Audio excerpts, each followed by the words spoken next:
Thank you for joining me on the Eyes Up podcast with Joshua Lutz. I am Joshua Lutz, and I have here with me a gentleman by the name of Mike Hicks, who, if you came up in Nashville like I did, you know this guy. He's been in Nashville for quite some time. And Mike, man, I'm so thankful that you're here with us. Man, I'm honored. Thank you for having me. Oh, of course, man. Yeah, in your words, what is musicianship? Man. Uh musicianship to me is a step beyond like playing. And I mean like there's a most of us start playing uh music because we're drawn to it. It's fun. The communal aspects of it, playing in garage bands and or church groups or, youth camps or whatever. But there's a certain point where it's a little bit beyond. There's a degree of intention that's involved that, to me, um, moves us into a realm of musicianship. So it's like being intentional about listening to who we're playing with or who we're playing for, playing behind, whatever. Being intentional about the purpose that we're serving. Even if the purpose is, let's just throw every idea we have at the wall and see what sticks, and let's have a blast, knowing that that's the intention. Okay, operating with and in that intention. Or if it is, you're in a studio session, I'm here to serve the song. I'm here to serve the producer and the artist. So in that instance, musicianship may look like putting my own ideas and egos and whatever else to the side to best serve the situation I'm in. So I think musicianship for me speaks to um, engaging in music in an intentional way, whatever that intention is. Yeah, yeah. As a lot of these young musicians are coming up, what are some of the things that they are doing that's hurting them? Ooh, okay. I'll say the counterculture, not popular thing to say. I think for somebody my age, one, I think the broadcasting and recording of all stages of musicianship is hurting um, the younger generation. I say that from a standpoint of, when I was coming up, when we played, I came up playing in church. That's where I learned how to play. And I mean, for the last almost 30 years, wow, that's crazy. I've been playing in a church environment. And for the vast majority of that, well, not the vast majority, but when I started playing, it wasn't broadcast. It wasn't um, recorded on cell phones and or live streams. And so there was so much space for us to learn in a safe space. There was so much space for us to screw up and be terrible. I laugh. One of my best friends, Tyra Sass, and we laugh about that all the time. Like, man, going back and just listening to when we first met up in college, it's like we were having a blast, but we were awful. And so, um, and we didn't realize that, but even still, there was a place for us to be awful and to grow without the concern of, well, I'm going to be on, whatever Instagram page is dedicated to, you know, screw ups and mishaps and Mm, terrible playing and whatever yeah, else. Um, and so I think it creates an environment where uh, the young players don't. I don't know. I don't know. I just feel like that's the thing that hurts and discourages some. Um, I think that's the thing. Not experimenting, not like everything is such a production on every level now that on yeah, one hand it's cool because we grow and the younger generation, they are coming up being able to put, like, you could put a tour situation in their hands and they are ready to execute on that level but not ready so much to sit down and get with some people, listen to one another, and just play and play and play till the music feels good. Um, Mm.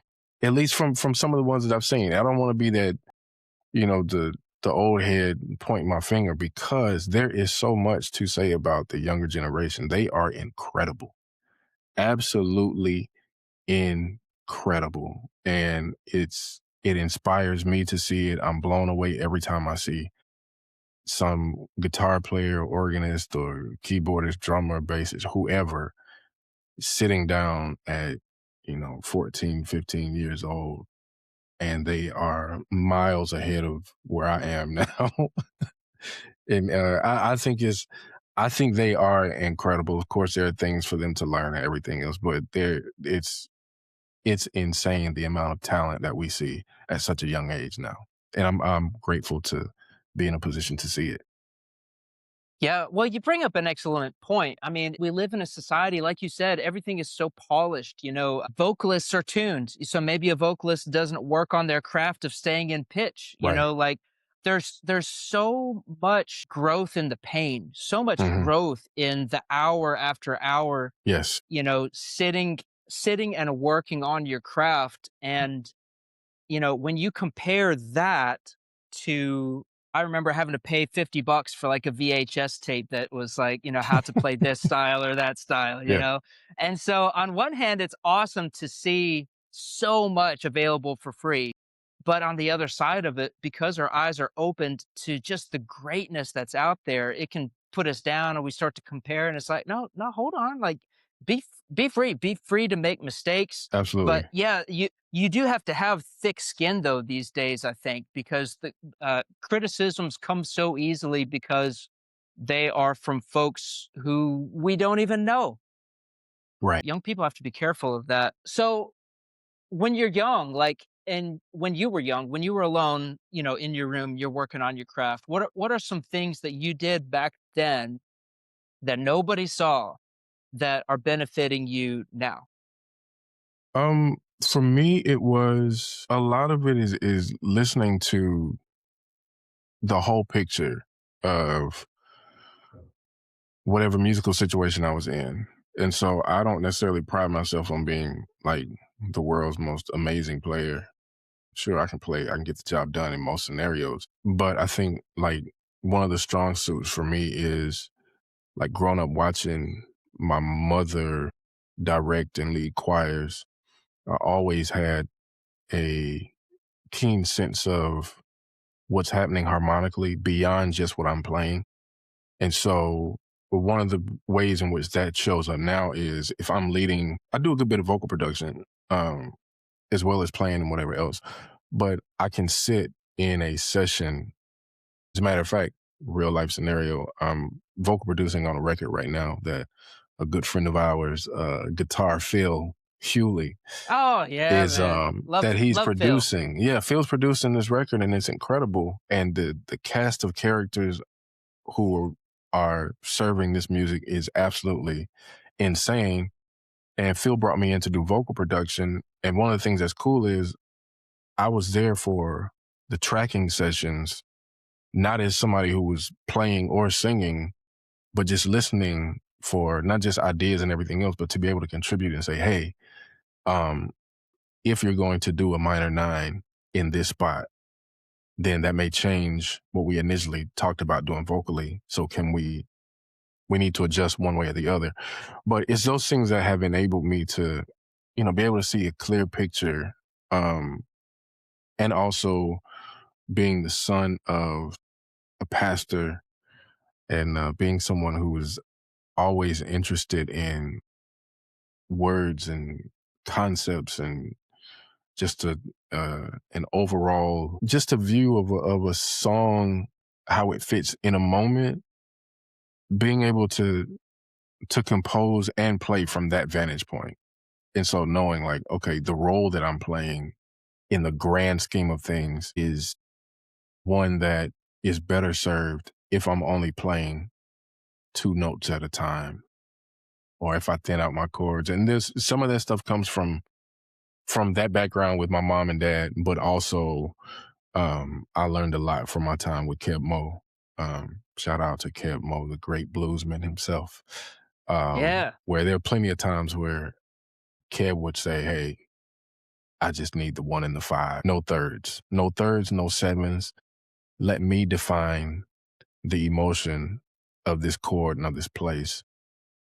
I just need one and five right there." And so, I've just gotten a chance to see music in that kind of perspective, and so that was something that started as I was a kid. You're one that is a storytelling musician. Like when you simplify like that, it allows you space, Hmm.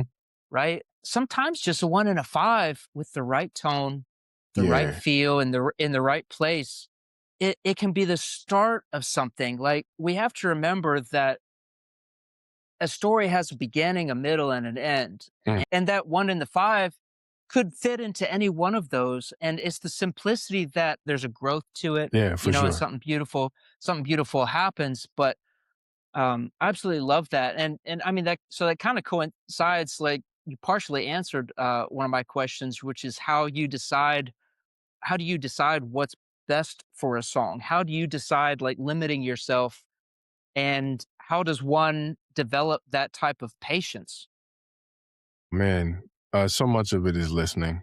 I think one of the greatest skills that we can develop as musicians is the capacity and ability to listen to what's going on in the moment, to listen to the room, to listen to the spirit, to just knowing like I'm not here on my own. And so who else has something to say? And also, what are we trying to say? What are we trying to communicate? Knowing I'm very big on intention. I'm very big on purpose. I'm very big on, to your point, storytelling. And it is, what are the things that enable us to paint this picture in the most effective way? And sometimes those pictures that are most effective are not the ones with all of the vivid colors. It can be something very, very simple and childlike that conveys um, the meaning and the purpose in a way that is effective beyond just impressive. You know what I'm saying? And Yeah. so, like, I don't, for instance, I am a fan of so many, incredible keyboard players and musicians. And one of my daughters, she's two, one of my daughter's favorite things to listen to is a Corey Henry song. And so she and I, we listen to Corey Henry stuff all the time. And I noticed recently that my favorite moments from Corey are not the ones that are most impressive from a technical standpoint and the things that he's playing, the most incredible chord changes and solos and everything else. Although I love that, and he is one of a kind. Um, the moments where it's simplified and I feel what he's playing, I feel what he's singing, I feel what he's communicating. Um, I live for that marriage. My favorite songs are all songs that the lyric matches the musical presentation, but it also matches the tones that are used and the choices that are used in the production. Yeah, I'm just it's listening. It's listening to one another and being self-aware enough to say, you know, maybe I should play a different role in this spot. And some of that has come from experimenting with such a big band. I mean, you've been there. It's you know, 17, 18 of us at a time. And there have been times where it's been just all power, all energy. And there have been other times where like I've grown to where, okay, you know what? Everybody doesn't have to be saying something at the same time. It makes your voice a little more powerful when you are silent. Hmm. Like it's the same like in music, the space around the notes make the notes speak more, you know. And so um listening is such a big deal for me. Yeah. Victor Wooten says sometimes you have to hit somebody in the face with nothing. Yeah. Yeah, I mean, listen, we could go on Victor Wooten quotes all day. One of my favorite books is his The Music Lesson, Mm, which is his book, and he says some things in there that are just like, yeah. And one of the things I've learned from him is the power of silence, the power of quiet. I pride myself in being able to communicate in just about any scenario, and it's always one of my favorite things to struggle and fight is a loud bar. You know, seeing can I get the bar quiet enough to yeah. to say what I want to say and to say what I feel like needs to be heard. You know, and Uh-huh. so I live for that challenge, and Victor has said a lot of things that I employ. So yeah, Yeah. Yeah. That's a cool challenge because it is possible. I've seen it happen plenty of times, yeah, man. People will listen. yep, Uh, and man, with Victor, one thing I picked up from him that I still to this day take into account is man, I mentioned like buying VHS tapes. I have a couple of his DVDs, and one was with Carter Beauford, hmm, from Dave Matthews Band. yeah, And he was talking about how, dynamics, how Victor was just they were playing together talking about like in verses, hi-hats are closed. That's kind of a simple way to bring the dynamic down, right? And then choruses, hi-hats are open. As a guitar player, I'm always listening to the hi-hat. If the hi-hat is more staccato, my parts are more staccato, mm, and as the chorus opens up and those hi-hats open up, I open up more. It's like little things like you're saying, listening to yeah, each other, it's those dynamics. Man, if that group of 17, 18 musicians, that sometimes you're working with, if they're handed like a coloring book, and the hmm, job is for everyone to pass a coloring book around, and just to everyone has one color, a different color, and we're all just like coloring on a section of the picture, and we're passing it on to the next person. How selfish is it to just color over that whole yes, page? yeah, for sure. How selfish is that? Yeah, You well got other said, people here. You well got other said. people here, right? Yep, And so like the first pass around, what I would love to see, and there's so many folks like yourself, and there's a lot of good musicians I respect in Nashville that honestly, if they were handed that page first, they would take note of it, maybe come up with some ideas, but they wouldn't even draw anything. They would hand it off to the next person, see what they do, and because it'll come back around, for sure, right? for sure. So I feel like that's how we really have to approach this music thing. I, I'm visual, and so that just came to my mind. I But love that. man, we got to give folks space. The listener appreciates it, even though they can't explain why. They will appreciate it. Yeah, for sure. So, is there anything that successful musicians know that they don't necessarily say publicly, or maybe that doesn't get said enough? I would say with successful musicians, there is a high level of self awareness. Successful musicians know their skill set. They know where they shine. They also know the places that they need to improve. And they know that there is a decision to be made about those places. And the decision is either I improve in this and I put forth the work to be better in this area, or in not improving, I am making a decision to be okay with whatever happens because I've not improved in this situation. And sometimes I'm not necessarily saying that as a pejorative. Um, Sometimes it just is what it is, and if you accept that, cool. If not, then work on being better at it. And I think successful musicians are very aware of what they bring to the table. Um, they're aware of their reputation. They are aware of how they present themselves and their gift, how they serve people. It's I just feel like I've seen so many guys and women who I look up to who have a strong sense of I know what it is that I do. I know what it is that I bring to the table. And because of that, they're positioned to and are attracted to things that they serve well, you know.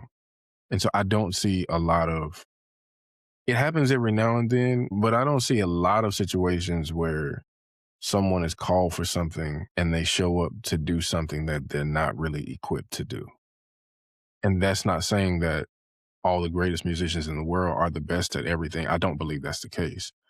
Um, but for instance, like I know guitar players who will tell you, like, in terms of studio work, I'm a better electric player than I am. Like I do certain things well in an acoustic sense, but my bread and butter is electric and this type of thing. So it's like I know guitar players that will tell me, hey man, I can get you when it's time to do this type of thing, great. But if you need gospel vibes, if you're looking for Spanky Alford or Jubu Smith, I got a couple of licks and that's it. And as a producer, as a band leader, as an artist, the people who are aware enough to say that because they value serving the music are elevated in my Mm. book. Like they don't lose, like Oh, yeah. I don't lose your number because you tell me that. No, it's actually, okay, great. So what I know is when it's time for the electric thing, I'm definitely calling you because you cared enough to not throw me under the bus, trying to show up and just take some money. I mean, you know what I'm saying? Mhm. So there's a there's Yeah. a self-awareness and a selflessness and a service oriented attitude that accompanies those. And I've seen it with some of the best. I was doing a record, was playing on a record and singing and vocal producing some years ago where the bass players who played on that record were Anton Nesbitt, Mm. Marcus Miller, Oh, dude. Victor Wooten, Tommy Sims, and I think Nathan East. And I mean, Oh, it's man. like, yes, an absolute, I mean, it's just like, I can't believe all these people played on this particular record. And in working with most of them, I got to work, to see as we were working.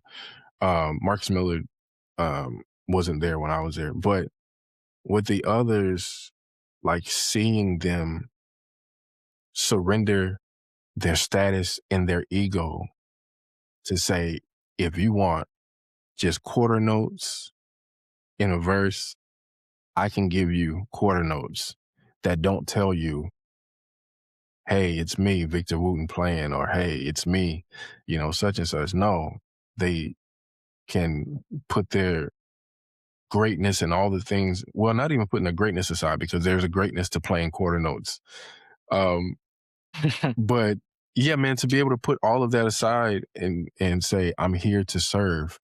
How may I serve you? How may I serve you as an artist? How may I serve you as as a producer, as a songwriter? How can I best serve? And those people who are successful, think about a good friend of mine, Terrence Clark, same way on Mm. drums, who is just, Oh. I love Terrence because every time I do a session with Terrence, which is, I mean, he's very, very, very, very high on my list of if I'm working on something, Terrence's availability can shift whether or not I will do the session when I do it. Um, but he walks in, and when it's time to listen to a work tape or listen to the artist just play it down, he sits, he listens before he makes any notes. He's listening and he's asking questions about what does this song mean to you? Where were you headspace wise when you wrote this particular song? Or what are you trying to communicate? How do you want it to feel? What colors do you see? All of these things so he can best serve, the moment. And, it's self-awareness and service to me are two things that I see consistently in great musicians. Yeah, you gotta respect somebody that lays their ego down, Mhm. someone who serves, someone who knows their limits and is not scared of losing work. And so again, I think visually, you don't blame a Lamborghini for being honest and saying I'm a Lamborghini. So don't take me off road. Right. You know what I Right, mean? right, exactly, exactly. Yeah. So man, you mentioned some crazy great names there. What are some other things that separate with that top level? I mean, you've been out with Rascal Flatts, Keb Mo. Like there's a whole bunch of folks that there's just a difference, right, between artists and musicians that are coming up versus that top tier. What's something else that you have noticed that's different about, that top tier musician, that top tier artist in how they conduct themselves versus some young folks that are coming up, whether they're musicians or artists? Yeah, some of it is, the minutia of nuance, and so, like, there's a difference. Like, some of my favorite bass players in town, like, if I can hear them play, and I keep going back to this, it's so funny, but it's really true.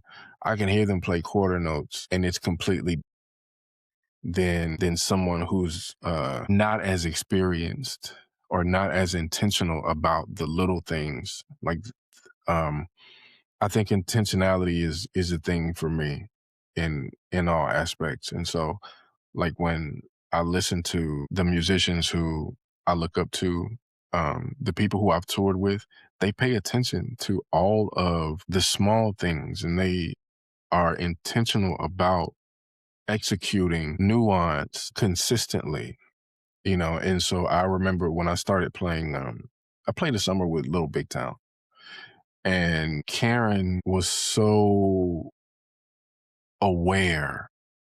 You would think that everything that's going on stage and being in front of, thousands of people, that she wouldn't necessarily be aware to what the new keyboard player guy did in the second verse of, you know, Pontoon. Well, I mean, you know what I'm saying?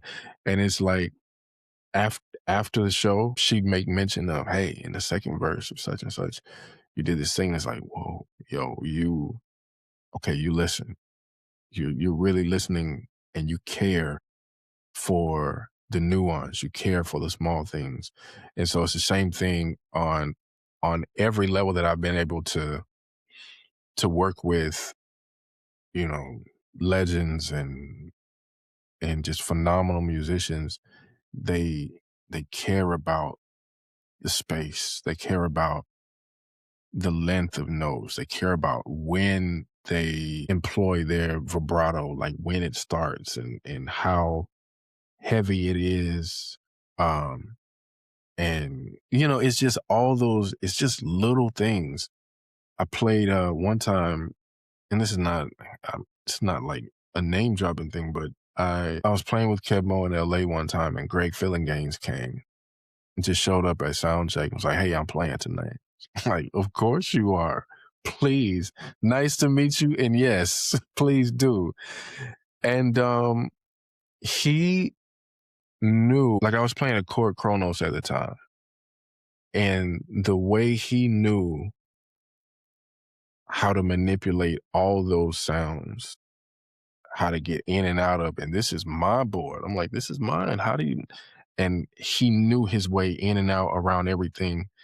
And like his chords were so intentional. And it's the thing of, watching him reminded me very much of Tyrus, you know, because my guy Tyrus is that same way. We play together all the time, and he will always stop a rehearsal to ask, "Hey, everybody who's playing anything other than bass, how are you voicing this particular chord?" He cares for the little things, and once you get in there and realize, like, oh, somebody was playing a major 7 add 9 when there should not have been a 9 there.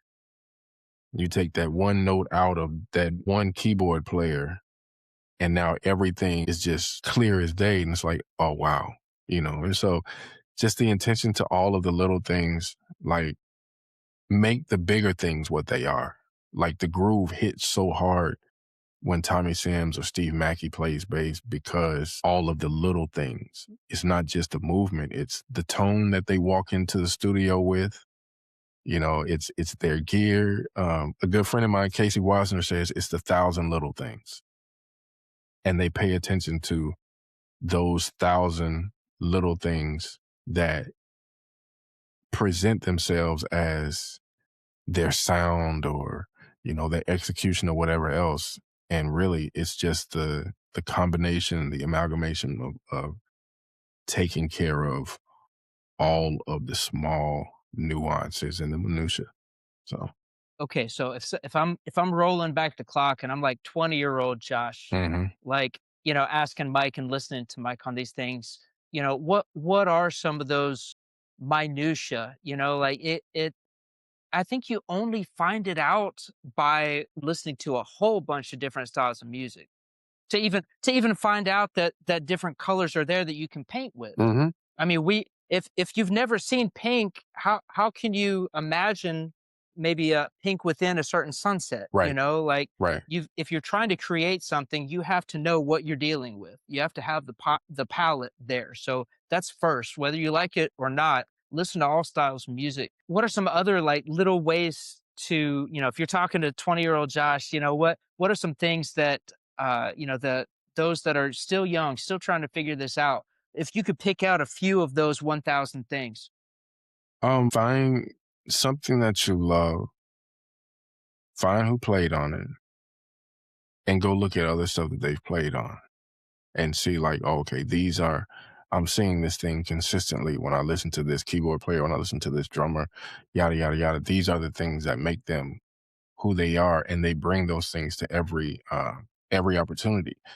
I'm grateful to be in Nashville because Nashville has taught me how much tone matters. Like at a certain point, a lot of the music that is cut here, not all of it, but a lot of it can be achieved and played once you get to maybe a 6 out of 10 skill level.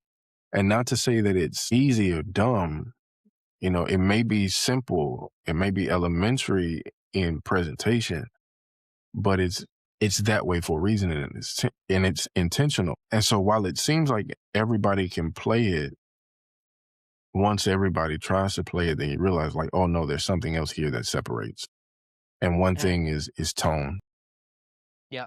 I've my favorite musicians, I always go to bass players when I see a bass player walk into a room for a session.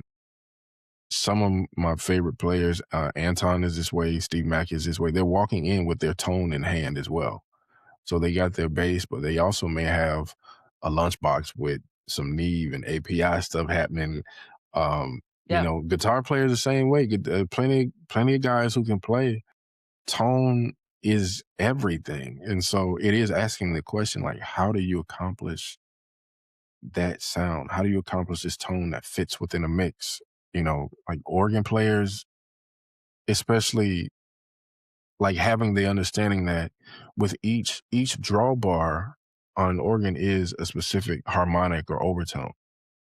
And so by the time you get to pulling out all of them, um, you've got more going on harmonically than you even realize that could be taking up frequency space range and everything else. And so watching somebody like a Ralph Lofton sit down and play organ is like, oh, this is different Mm, because he mm. knows the manipulation of tone and how to make the sound fit in a certain place, you know.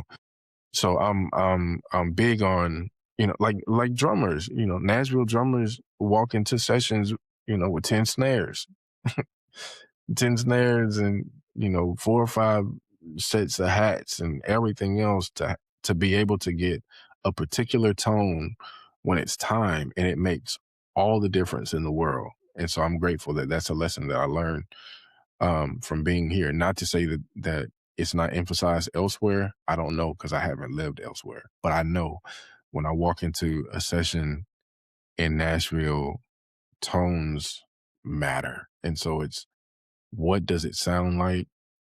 Um, Timing as well. One of those things is I I learned so many keyboard players who are like me who come up playing in black churches and listen to gospel music.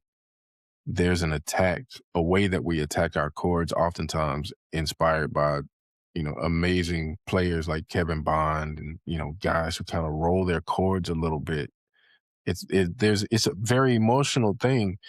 And it doesn't really make a difference until it's time to be in a session and play just straight triad quarter notes for a verse or something. And you realize, like, oh man, two of my fingers are flamming a little bit. If you're listening back, like, why is it not translating the same way it is? Can you execute and hit, all your keys at the same time? Just little things that I've watched, phenomenal players, the Gordon Motes of the world, and, you know, just, and not to say that gospel players can't do that or don't do that well. That's definitely not what I'm saying. Jeremy Nixon, who's Yeah, yeah. my favorite player in town, Oh, um, dude, in terms of just ridiculous. overall as a keyboard player, or David Rogers, those Mhm. guys are phenomenal in all of these little things. It's not just the grandiose and the phenomenal, really dense harmonically things going on, but it's the simplicity. Like, I can do the simple thing. I can play with this metronome and my timing is spot on. Or if you need me to play a little behind the beat, I can do that. It's just tone and timing. I would say if there are two things, I would say that strongly. Like, work on tone, work on timing. Yeah, yeah, yeah. Yeah, so important, man. Those little intricacies. Well, hey, I want to be conscious of your time. If you could tell 20-year-old Mike, if you could go back and be like 20-year-old Mike, I got 30 seconds with you, man. There's something that you got to know. What would you tell a 20-year-old Mike? Work hard as you can right now. Say yes to more stuff. Show up, just go places, be around as much music as possible, because in 20 years, you'll be married and you and your wife will be welcoming a little girl that's going to change everything. And it has nothing to do with I'm not able to go out, I'm not able to be around, I'm not able to practice as much as I want to. It's just that there's nothing that I want to do more than be with my family. And so while the time is there to prioritize that, prioritize that. That's it. Uh, that's well said, man. That's well said. Family's everything, man. I want to let you get back to them. Thank you so much for being with us, Mike. Is there Man, thanks for anything that having me. unless there's anything you want to leave us with, this has just been gold, man. Love it. Nah, man. Love one another, man. Just love people. That's really it. Just spread love, smile. Yeah. That's it. Hmm. Yeah. Thank you, man. Yes, Always such a sir. joy, Mike. Likewise, Mike Hicks, man. everybody. Thank you, man. Mike Hicks. Thank you so much.